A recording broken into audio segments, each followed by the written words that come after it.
Hey guys, this is Anthony Romrell, and in this video we're going to talk about the example from pages 55 and 56 that we want you to animate in the Animators Survival Kit. We're going to translate Maya, right? So you should have done this from the last video, but just as a reminder, you might need to go to your Git repository and go to your fork and hit sync fork, and that'll give you the files that you'll need for this particular example. So in this video, we're going to talk again about timing and spacing, right? What's good timing, what's bad timing, and all that sort of thing. So basically, timing is the amount of time it takes to cross the timeline. Spacing is the distance it's covered. So I'm going to grab this object. I'm going to hold the X key down, and we're just going to move this over to, looks like -5. And we're going to hit the S key. And then I've already set this up, but I'm going to go just to frame, well, I haven't set this up. Let's say frame 25. Okay, frame 25, I'm going to hit the S key again to repeat the keys. So from 1 to 25 are the same. And then we'll go to frame 13, and let's have this go the exact opposite place. So this will be 5. And we'll hit the S key. Okay. And there's only one change that you're seeing, and it's automatically doing it for us, and that is translation in X. So I'm going to click on these. I'm going to just click and pull and delete my spare keys. We don't need them. And if I push play, and by the way, if this isn't playing properly, you're just going to click on your little running man down there and make sure your playback speed is 24 frames FPS times 1. Okay. Now this is already built in, doing what Richard Williams wants us to accomplish on 50, right? So, the ball, this little ball, if I push play, kind of does a yo-yo effect, right? It does it automatically without setting all the extra keys. So what we have here are the extremes. So 1 is an extreme on this end, 13 is an extreme on this end, and we're repeating 1 on frame 25.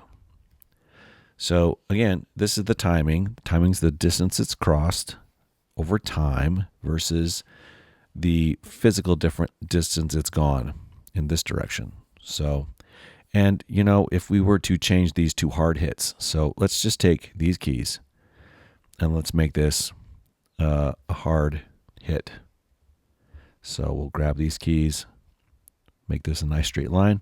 We'll select these keys here. We'll break them. So we're going to break the tangents by clicking this button, and we'll straighten this line out. So it's actually harder to do this wrong than right.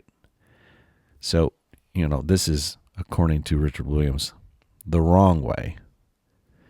But again, this is just more robotic, right? It's now just going back and forth.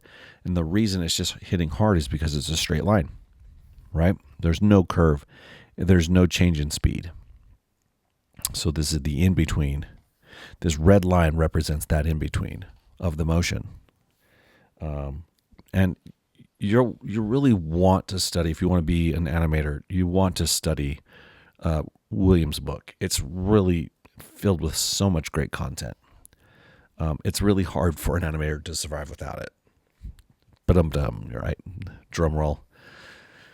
But anyway, but there's different ways you can control these curves. I'm just going to hit the Z key to undo. Don't have to hit Control or Command, just hit Z, and we'll put this back to the way it was. Back to the easing in and out, right? But then you can experiment with this. So, if this were hitting hard from one direction and easing in another, you'd get this, right? So it's easing as it goes to, it's easing as it's entering this key, and it's easing as it's exiting, but then it's increasing its speed and hitting hard here, just like the bouncing ball. The only difference is we're dealing with just one direction, right? So as you feel comfortable animating, these videos are just meant to help you translate what Richard Williams is saying in 2D to 3D. And so hope you'll find this helpful. You don't have to set every single key. What it's really talking about is elapsing through time. And I'm just choosing frames 1 through 25 because that's 1 second, 24 frames per second elapsing. So hopefully you find this helpful, and we'll see you in the next video.